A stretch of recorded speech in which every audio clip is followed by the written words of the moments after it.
అదే కానీ మీకు పెళ్ళి ఎన్నో సంవత్సరాలు అయింది అత్తయ్య గారు? మీకు పెళ్ళి ఎన్నో సంవత్సరాలు అయింది? 5 సంవత్సరాలు అయిందా? అప్పుడు మావయ్య గారికి ఎన్నేళ్ళు? మీ పెళ్ళికి మావయ్య గారికి ఎన్నేళ్ళు ఉంటాయి? 12 ఏళ్ళు ఉంటాయా? అప్పుడు మరి మీ పెళ్ళి అంటే ఏంటో తెలిసిందా? ఏమో చెప్పుకుంటే ఇప్పుడు తెలుస్తాయి. తెలిసిన వాళ్ళు చెప్తుంటే తెలుస్తుంది. అవునా? మరి అప్పుడు చంకనెత్తుకున్నారా మిమ్మల్ని? మరి ఏం చేశారు? ఎలా జరిగిందండి మీ పెళ్ళి? ఏమో నాకేం తెలియదమ్మా తల్లి. తెలియకుండా చేస్తారా? తర్వాత ఎప్పుడైనా మీరు అడిగారా మీ అమ్మగారిని నాకు ఇలా ఎందుకు చేసేస్తావు అమ్మా చిన్నప్పుడు అని? అడగలేదు. అడిగి ఛాన్సులు లేవు. లేవా? ఛాన్సులు లేవు, ఇంగ్లీష్ వచ్చేసింది. పలకీలో ఊరేగారా? పలకీలో ఊరేగించారట. ఎన్ని రోజులు పెళ్ళి? 5 రోజులు అయింది. అబ్బో!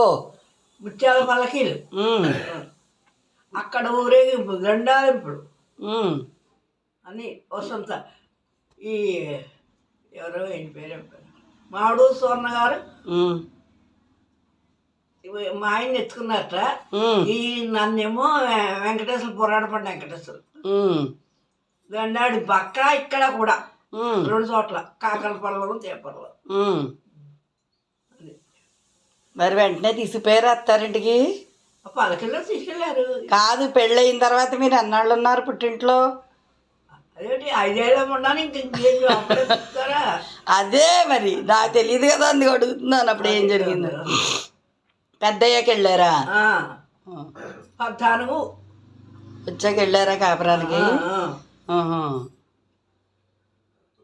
బాగానే ఉంది. అప్పుడు మరి మావయ్య గారు ఏం చేసేవారండి ఉద్యోగం? ఏం చేసేవారు? తిన్నా కూర్చోడం. అదేమిటి ఉద్యోగం లేకుండా ఇలాగా? ఉద్యోగం లేకుండానే అయింది. ఆ తర్వాత ఇందులో ప్రసాద్ గారు అంటూ చేరారు. షుగర్ ఫ్యాక్టరీలో చేరారా? ముందు మందుల షాపు మార్టర్లు, ఆ తర్వాత ఇది అవుతే మళ్ళీ ఇక్కడే. అవునా? షుగర్ ఫ్యాక్టరీలో చేసి రిటైర్ అయ్యారు. మళ్ళీ తర్వాత రిటైర్ అవ్వకుండానే పోయారు. 5 ఏళ్ళకి రిటైర్ అవుతారు. కరెక్టే. ఆ తర్వాత మళ్ళీ దాంట్లోనే మీ అబ్బాయిని చేర్చారా? ఉండగానే వీడికి 15వ సంవత్సరం. అప్పుడు 15వ సంవత్సరం చేరారు. 10th పూర్తి అవ్వలేదు. 10th ఎదురు పరీక్షలు ఉండగా చేశారు. బాగానే ఉందండి.